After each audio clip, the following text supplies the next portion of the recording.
Money Answers show. It's a radio show. And we book a lot of our clients on his podcast. We get him on other shows. And Jordan joked with me because he said, oh, there's Jessica. She's so dramatic, which I'm really not dramatic.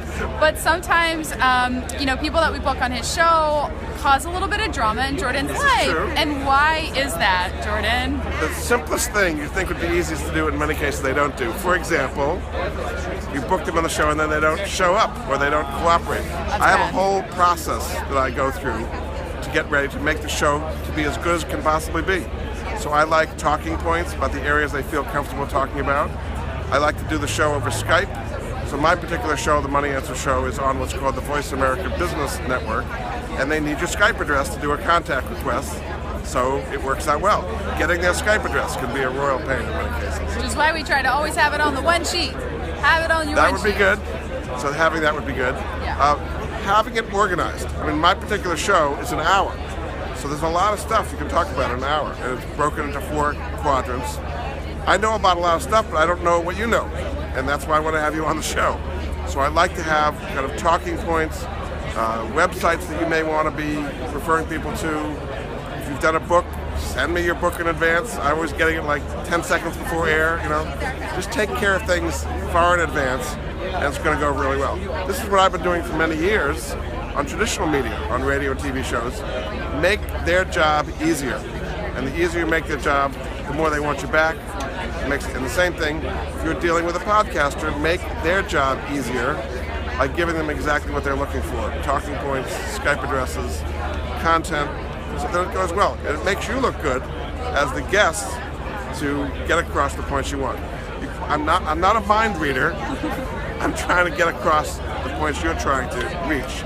And that's the best way to do it. Yeah, and I think the point is, especially with your show, Jordan, is that it's an hour-long show. You can go this way, there's somebody walking by us. It's an hour-long show, and so you need more than 3 questions because you want to make sure, you want to have a lot of questions, so you're making the interview as good as possible for them.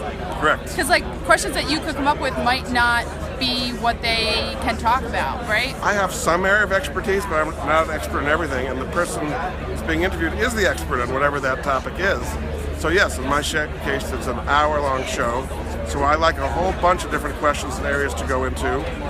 Not only if they have a book, maybe they have a blog, maybe they've got podcasts. I like to have as much information and background about them as possible to make them look good. Yeah. And that's what the listeners to my show respond to. Specific websites, phone numbers, resources, action. I'm very kind of action-oriented. Not just give the advice, but how do I implement the advice? And usually that's going to your website or listening to your podcast. So that's the way I kind of think, is give people actionable advice and you'll have a really great reaction to the show. So when you're on a podcast, radio show, especially Jordan's, make sure you give him a lot of questions. You connect on Skype, you give him your Skype name, be prepared. Be responsive, respond to emails, provide your phone number, respond to phone calls, and you'll have a great experience. Absolutely. Thanks, and where can they listen to your show? So my show is called The Money Answer Show. My website, moneyanswers.com, or they can go to voiceamerica.com and then just type in Money Answer Show.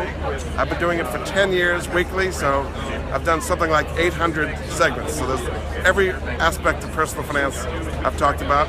I'd love to have you on too if you're a personal finance expert. Awesome. And I just got my arm workout in for the day because I didn't have a selfie stick. So thanks everyone. Have a great day. Thank you.